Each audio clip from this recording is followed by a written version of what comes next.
Hi guys, वापस आ गया एक और नई वीडियो के साथ। इस वीडियो में हम करने वाले हैं real life Bluetooth pairing test Sony के WF-1000 XM4 का। तो इसे हम एंड्रॉयड और iOS दोनों डिवाइसेस में कनेक्ट करके देखेंगे ये कैसे काम करता है। इसके अंदर एक सॉफ्टवेयर भी आता है, तो वो दोनों iOS और एंड्रॉयड दोनों के लिए है। तो सॉफ्टवेयर कैसे काम करता है, क्या क्या फीचर्स है और दोनों के बीच में आपको क्या डिफरेंसेस मिलने वाले हैं। तो ज्यादातर ईयरफोन जब आप लेते हैं तो एंड्रॉयड में अलग फीचर्स मिलते हैं आपको, और आपको iOS में अलग फीचर्स मिलते हैं। तो ज्यादातर iOS में फीचर्स थोड़े कम होते हैं, तो इस वाले में कम है या सेम है वगैरह हम वो भी देखेंगे। और इसके अंदर एक्चुअली ड्यूल पेयरिंग फीचर आ चुका है।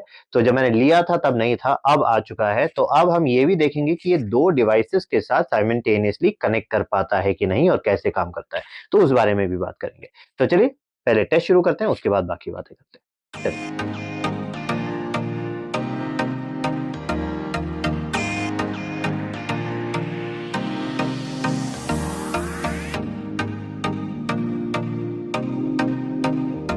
तो चलिए वीडियो शुरू करते हैं। तो पहले तो हम इसको आईफ़ोन के साथ कनेक्ट करके देखते हैं।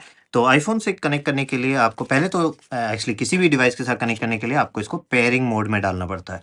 तो यहाँ सबसे ज़्यादा लोगों को प्रॉब्लम इसके पेयरिंग मोड का है। तो पहले तो वो देखते हैं कैसे करते हैं।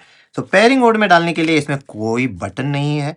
तो आपको यहाँ पे कोई बटन वटन कुछ नहीं दिखाई देगा। इसमें एनएफसी है, तो एनएफसी इनेबल्ड डिवाइसेस पे अगर आप ऐसे रखें तो वो काम करना चाहिए, पर हर बार काम नहीं करता। अब पेयरिंग में डालने के लिए आपको इसको पहले डब्बे में से निकालना है। तो चार्जिंग केस में से निकालिए, दोनों ईयरफोन्स आप पहन लीजिए। अब पहनने के बाद ये दोनों आपसे बात करेंगे, आपको बोलेंगे कि बैटरी कितना परसेंटेज है। अगर ये किसी डिवाइस के साथ कनेक्टेड हो रहा है तो बताएगा कि पहला डिवाइस कनेक्ट हुआ, सेकंड डिवाइस कनेक्ट हुआ। तो सब चीज़ें आपको ये बताता है। अब जब ये सब बोलना बंद कर देता है, उसके बाद आपको सिर्फ इतना करना है कि दोनों ईयरफोन्स को एक साथ दबाना है और 4 सेकंड दबाए रखना है। पर ये आपको ध्यान देना है कि दोनों अलग-अलग नहीं दबने चाहिए, वरना नहीं काम करेगा। तो हिट एंड मिस होता है कभी-कभी। तो एक साथ दोनों को दबाइए। तो मैं अभी इसके ये जो टच एरिया है, जो बड़ा-सा काला एरिया है, वहाँ पे मुझे टच करना है। अब मैं इसको दोनों को एक साथ दबाता हूँ।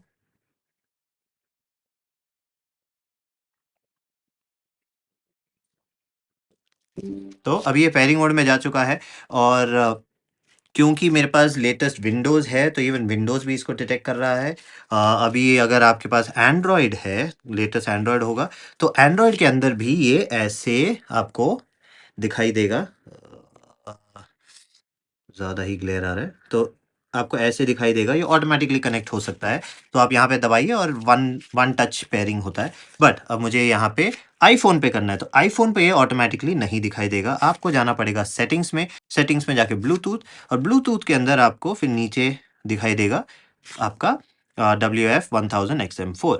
मैं वो चूज़ करता हूँ और ये कनेक्ट हो गया। अब कनेक्ट होने के बाद आप इसको नॉर्मल यूज़ कर सकते हैं। इसमें single press, double press, triple press के ऑप्शन है। प्रेस करके रखेंगे तो आप इसमें वॉइस असिस्टेंट ऑन कर सकते हैं। तो वो सारे ऑप्शन बाय डिफ़ॉल्ट होते हैं। पर अगर आपको कंट्रोल करना है तो आपको सॉफ्टवेयर डालना पड़ेगा। एंड्रॉयड हो या iOS, दोनों में सेम सॉफ्टवेयर है जिसका नाम है हेडफ़ोन। तो अगर आप ढूँढने जा रहे हैं तो सर्च करिए सोनी हेडफ़ोन, तो आपको वो सॉफ्टवेयर मिल जाएगा। सॉफ्टवेयर ऐसा दिखता है, ये हेडफ़ोन लिखा हुआ ऐसा दिखता है। आप उसको खोलेंगे तो ऑटोमैटिकली ये सारे सेटिंग्स आपको दे देगा। तो पहले तो स्टेटस के अंदर आपको इसमें इसका एडैप्टिव साउंड कंट्रोल ऑप्शन मिलता है, जो काफ़ी अच्छा है, मैं बहुत यूज़ करता हूँ। तो इस ऑप्शन में आप अपने बॉडी स्टेट या फिर आपके फ़िज़िकल मूवमेंट के हिसाब से आप इसको सेट कर सकते हैं कि किस समय इसको कौन-सा सेटिंग यूज़ करना चाहिए। जैसे मैं बैठा हूँ, मैं मूव नहीं कर रहा हूँ, तो ऑटोमैटिकली इसका फुल नॉइज़ कैंसलेशन ऑन हो जाता है। और अगर मैं चलना चालू कर देता हूँ, तो ऑटोमैटिकली मेरा फुल नॉइज़ कैंसलेशन बंद होके मेरा एडैप्टिव साउंड, जो बाहर का एम्बिएंट साउंड है, वो आना चालू हो जाता है। और मैं जब ऑफ़िस में हूँ, तो ऑटोमैटिकली मेरा स्पीक टू चैट वो ऑप्शन ऑन हो जाता है, जो मैं अभी आपको दिखाऊँगा। तो बहुत सारे ऑप्शंस हैं, तो वो बेसिकली ये प्रोफ़ाइल्स हैं जो आप क्रिएट कर सकते हो। जब आप गाड़ी चला रहे हो उसके लिए अलग अलग प्रोफ़ाइल, जब आप घर पे बैठे हो उसके लिए अलग प्रोफ़ाइल, जब आप जिम में हो उसके लिए अलग प्रोफ़ाइल। तो उस समय मुझे जिम में जाके हर सेटिंग चेंज करने की ज़रूरत नहीं है। जैसे ही मैं उसमें लोकेशन के हिसाब से जैसे ही मैं जिम के लोकेशन में आता हूँ, ये ऑटोमैटिकली प्रोफ़ाइल चेंज कर देता है। तो ये है, बहुत ही इंटरेस्टिंग ऑप्शन है अ, एडैप्टिव साउंड कंट्रोल। तो उसके बाद आपको दिखाई देगा कितने डिवाइसेस कनेक्टेड है। तो यहाँ पे मैंने दोनों डिवाइस ऑन रखा हुआ है, जो आगे सिस्टम में मैं आपको सेटिंग दिखाऊँगा। तो उनमें से एक डिवाइस अभी कनेक्टेड है, जो कि आईफ़ोन 14 प्रो मैक्स है। साउंड में जाऊँ तो मुझे यहाँ पे मेरा नॉइज़ कैंसलिंग और एम्बिएंट साउंड का ऑप्शन मिलता है। यहाँ पे विंड नॉइज़ रिडक्शन का भी ऑप्शन यहाँ है। तो स्पीक टू चैट वो ऑप्शन है जहाँ पे अगर मैं बैठा हूँ और मैं किसी से बात करना चालू कर देता हूँ, तो ऑटोमैटिकली मेरा म्यूज़िक वो लो कर देगा और मैं लोगों से बात कर लूँगा और उसके बाद जैसे ही बातें करना बंद हो जाएगा, ये अपने आप वॉल्यूम वापस आ जाएगा। तो और ये दोनों तरफ से काम करता है, मैं बात कर रहा हूँ या फिर कोई और मेरे पास आके बात करने लगता है, तो ये एक्टिवेट हो जाता है। तो मैं इससे कई बार इरिटेट हो जाता हूँ, क्योंकि मैं जिम वगैरह में मैं एक्सरसाइज़ कर रहा हूँ और तब कोई भी आस-पास से कोई बात करने लगता है, तो ये ऑटोमैटिकली वॉल्यूम कम कर देता है। तो वो चीज़ मुझे पसंद नहीं आता। बट अगर आप ऑफ़िस में हैं, जहाँ आप गाने नहीं सुन रहे हैं, आप जस्ट जनरली फ़ोन कॉल पे या किसी जस्ट ऐसे ही कुछ कर रहे हैं और आप चाहते हैं कि अगर कोई मुझसे बात करे, तो मेरा वॉल्यूम कम हो जाए और मैं उनको सुन सकूँ, तो ये अच्छा ऑप्शन है। उसके नीचे इक्वलाइज़र है और उसके बाद आप सिस्टम में जाएँ तो आपको वो ऑप्शन मिलता है जहाँ पे आप 2 डिवाइस साइमल्टेनियसली कनेक्ट करने का स्विच ऑन या ऑफ कर सकते हैं। नीचे आपको वॉइस असिस्टेंट मिलेगा, तो एक अच्छी चीज़ ये है कि इसमें इनबिल्ट एलेक्सा भी है, तो आप इसमें एलेक्सा को भी सेटअप कर सकते हैं और आप अपने एलेक्सा डिवाइसेज़ वगैरह वो सब आप कंट्रोल कर सकते हैं। नीचे है इसका टच असाइनमेंट। तो अगर मैं बटन्स को असाइन करना चाहता हूँ, कोई टच कोई फंक्शन, वो सारे फंक्शन मैं यहाँ से असाइन कर सकता हूँ। तो ये थे इसके ऑप्शन। सो आपको सेम ऑप्शन एंड्रॉयड पे भी मिलेंगे। तो अब मुझे एंड्रॉयड पे कनेक्ट करना है, अब मुझे पेयरिंग मोड में वापस डालना है। तो अभी आप देख चुके हैं ये यहाँ पे ऑलरेडी कनेक्टेड है। अब मुझे इसको एंड्रॉयड पे करना है, तो सिर्फ सेम चीज़ करना है। मुझे चाहे कनेक्टेड हो, नहीं कनेक्टेड हो, कोई फ़र्क नहीं पड़ता। बस 4 सेकंड दोनों को दबाए रखना है।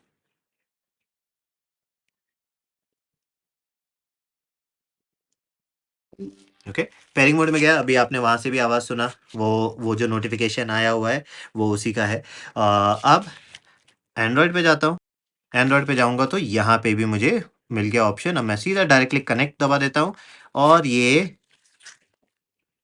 ऑटोमैटिकली कनेक्ट हो गया। अब मैं सेटअप पे जाऊँ और इसको सेटअप कर सकता हूँ डायरेक्टली। अब क्योंकि ये एंड्रॉयड के साथ इतना अच्छे से कनेक्ट हो पाता है, तो मुझे सेटिंग ब्लूटूथ सेटिंग्स में जाके ऐड करने की ज़रूरत नहीं है।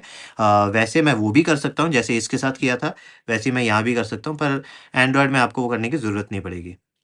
अब हो गया खत्म। अब वापस मैं वही वाला सॉफ्टवेयर खोलता हूँ, हेडफ़ोन।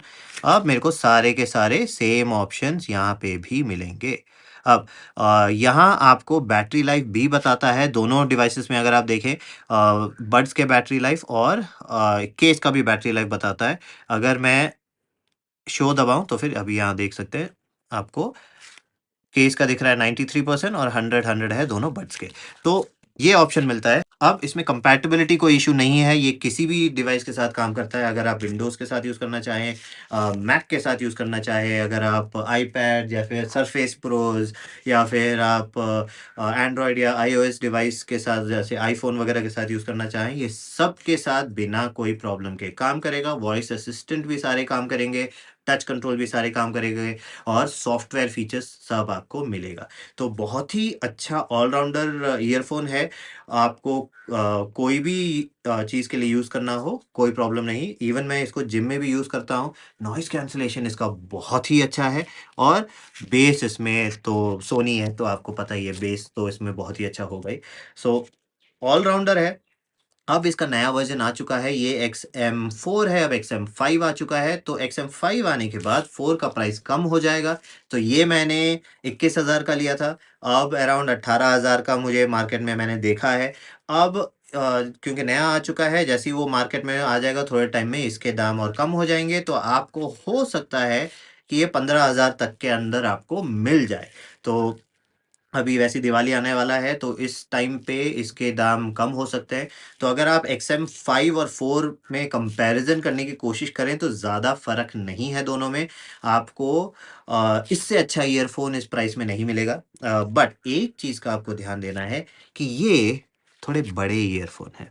अब आप देख सकते हैं कि इसका साइज़ थोड़ा बड़ा है, तो काफ़ी लोगों को ये ईयरफ़ोन फिट नहीं होते। तो अगर आपके कान छोटे हैं, आपको ये बड़े ईयरफ़ोन्स फिट नहीं होते, तो अगर आपके पास पैसे हों भी, इसमें इन्वेस्ट मत कीजिएगा क्योंकि आप इसको यूज़ ही नहीं कर पाएँगे क्योंकि ये आपके कान से बाहर हमेशा निकलता रहेगा।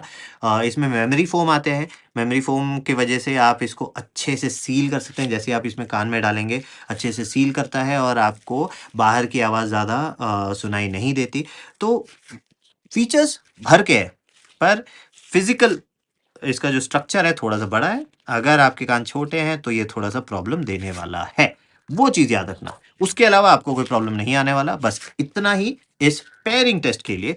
अगर आपको कोई और डाउट हो तो आप मुझे कॉन्टैक्ट कर सकते हैं। मेरा इन्फॉर्मेशन वीडियो के डिस्क्रिप्शन में और वीडियो के एंड में मिलेगा। और अगर आपको सेम वीडियो 2 और लैंग्वेज जैसे मलयालम और इंग्लिश में देखना हो तो मेरे पास 2 और चैनल है, उनका भी लिंक मैं डिस्क्रिप्शन में डाल दूँगा। तो बस इतना ही इस वीडियो के लिए। वीडियो अच्छा लगे तो प्लीज़ लाइक कीजिए, शेयर कीजिए, कमेंट कीजिए। मैं आपसे दोबारा मिलता हूँ एक और नई वीडियो के साथ। Bye bye.